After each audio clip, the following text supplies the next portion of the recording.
I don't think I can fold, essentially only losing to quads. Good enough for a 3-bet. Fill in 4 bets, then we're just going to jam.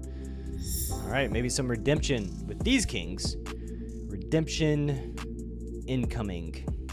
Subscribe now to a front row seat for expert hand analysis and world-class cash game strategy. Pocket 4s on the buttons, pretty easy open. Fill in the 4 seat seems to be quite aggressive. This 3-bet will get called unless the 1 seat called 4 bets, but definitely going to be peeling here and then taking the flops as they come.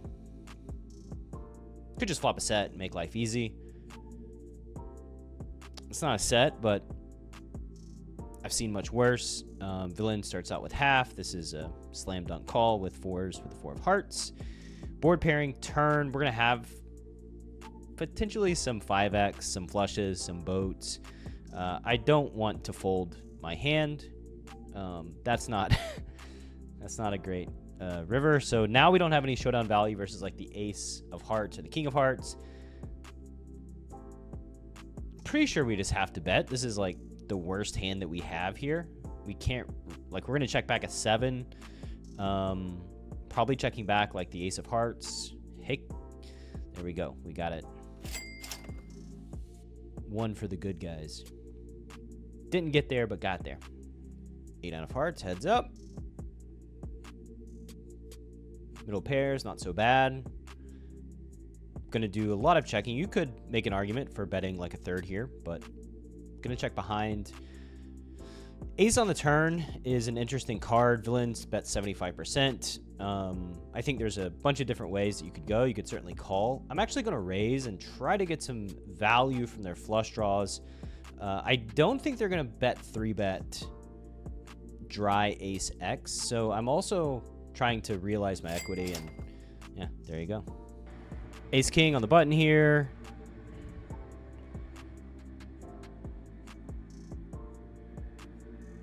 Excuse the background noise. There's somebody who's mowing the grass. Ace king. Good hand. Jack jack 8. I could bet a 3rd. I could check. I think checking lets me realize my equity more often and make it a showdown. Jack tripping is obviously good. Makes jack X less likely. Gonna go ahead and bet the turn. And this is actually a value bet. Hoping to get called by, villains ace highs, and we can do a lot of checking back on the river. Not this river. This river is pretty good. I don't think I should have a ton of king X in my range that doesn't bet the flop and bet small on the turn. So yeah, gonna go polarized. Overbet. I think villain has, villain could actually call this with ace high. I think that wouldn't be like the most unreasonable thing in the world. They could bluff catch with 8x. They could bluff catch with small pocket pairs that didn't probe the turn. So I think we do have like a decent target range here. Would be pretty sick if villain ripped. I don't know what they would rip. I guess like 9, 10, queen 10 type hand maybe. I don't think I can fold, essentially only losing to quads. That's a rough one. Queen jack of hearts in the big blind.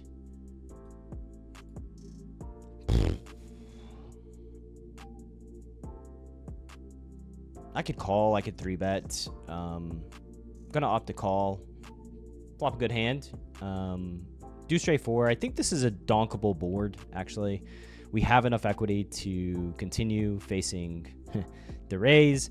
I don't know that villains are going to raise a ton. We could actually bet 3-bet, honestly, and maybe should have considered that a little bit more deeply before just calling. The king. Now villains essentially repping like 2-pair plus, I think. The 6 should be better for me than them. We should have a bunch of like 4-5, 3-5 type hands. Queen 5, king 5. I guess they just have 10-5 suited. Playing three-handed here. Jacks. Good enough to 3-bet. Facing a 4-bet, we would just call at this depth. King 10-7. Not the greatest, not the worst. I'm going to start out with a third here on king high. Then do a lot of checking on turns, honestly. I think if we got raised on the flop, we probably just fold our jacks. We block some of their better raises. Yeah, it could definitely value bet, but I think, yeah, I think I should value bet, honestly, looking at it. Should have taken more time to act there. I think villain can bluff catch with a lot of their pairs, and I think they're going to have a lot of pairs that just check back. So, yeah, it's a little too defensive, I think. White belt opening with the 7s, gonna flat. The small blind, again, this is a don't try this at home type situation. Could certainly 3-bet, but, you know, here, facing the squeeze, it's actually not the end of the world. You know, we certainly are gonna call facing the big blind squeeze. Another pair plus a flush draw, so pretty good. Now we turn a gut shot. I think villain can do a lot of checking back strong hands on the flop, but not really the turn. On the river, we're just targeting their like ace high, ace king high, ace queen high, ace jack high, and going with the, you know, a small size accordingly with our, you know, our small hand. Ace jack on the button. White belt caller from the small blind. 5, 6, 10. Yeah, not really a board I'm going to be c-betting. Turn king, we could c-bet with ace high, but we could also check and just beat their, okay, I guess, or we could just call and beat their, like, you know, their gut shots and their open enders. 7, 8 and 4, 3 if they have that, or I guess the 3 deuce. If they have the 3 deuce, they've got the 4, 3. 2 10s in the small blind. Good enough for a 3-bet. Some would say the 5th best hand in No Limit Texas Hold'em.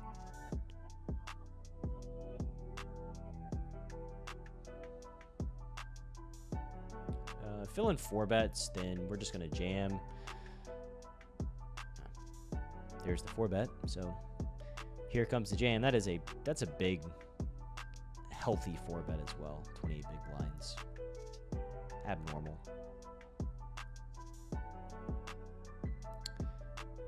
See if we can hold for a flip. One more. There we go. Jack 8 playing heads up, and we got some depth too. Facing a small 3-bet. This is, yeah, more than good enough to continue against. Top pair is good. Gut shot. Could bet, but I think I prefer checking with, you know, what is essentially top pair weak kicker.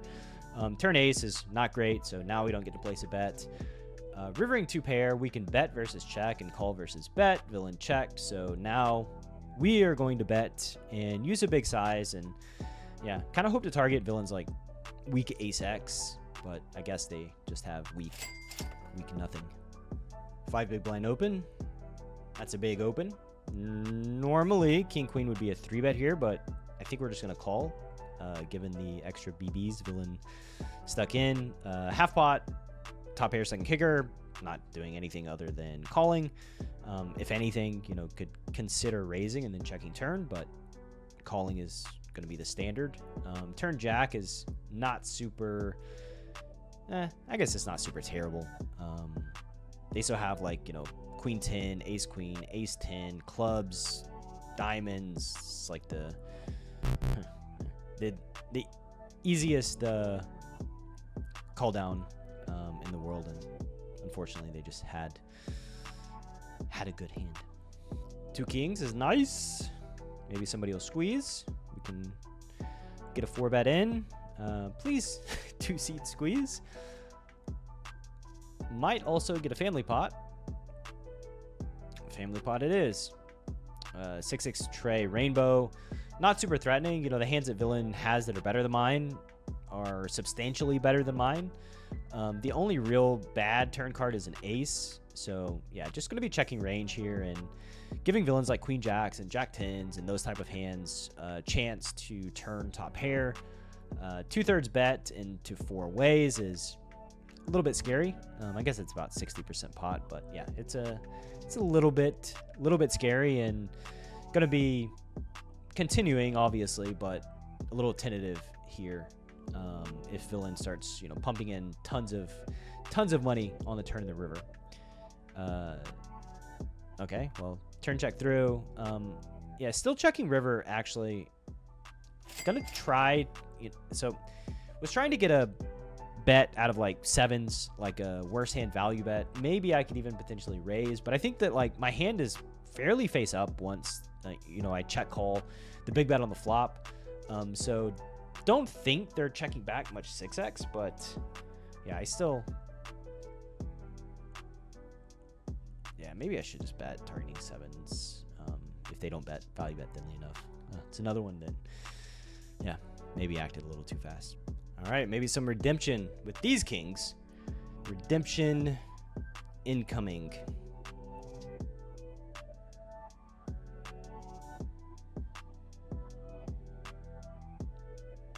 Small blind flat.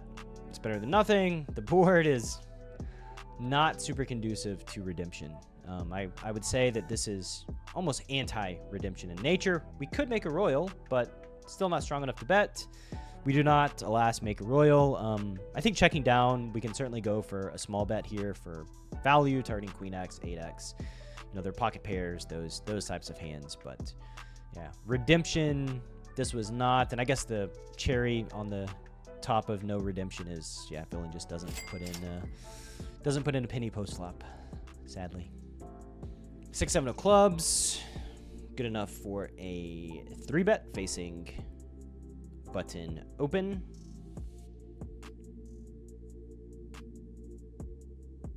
Don't expect villain to fold a ton considering they're white belt, but gonna 3-bet anyway. Ace king tray, yeah, it's gonna bet half here. Gonna size up on the ace high board, essentially one and doneing it. I think that they'll continue with ace x, they'll continue with king x, they'll continue with their flush draws and their gut shots, but because I suspect they're calling quite wide, they just aren't going to have enough hands to defend facing the half pot. That, yeah, cool. Queen 9 suited, opening from the hijack.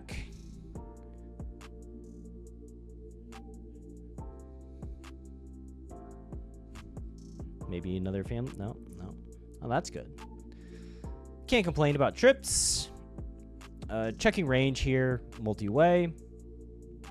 Double flush draw, bunch of gut shots, bunch of open enders. If the 1 seed bets, I could actually.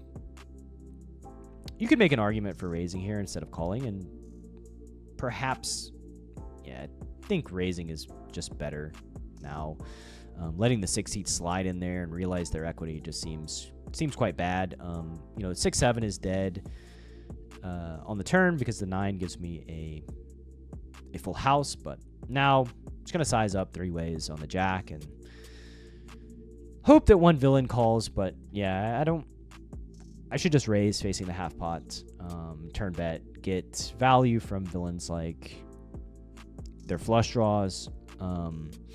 I guess the flip side of that is if villain like inappropriately bets an 8 on the turn and I call, then in this scenario they can check and then I can value bet and they can potentially pay off. So that would be the silver lining to calling the turn. But I do think holistically that raise is going to outperform call, and maybe we can get a little no, it's not a redemptive day. Not a redemptive day. Don't miss out on our next great poker adventure. Hit that subscribe button and join the CPG family. This is Chasing Poker Greatness with your host, Brad Wilson.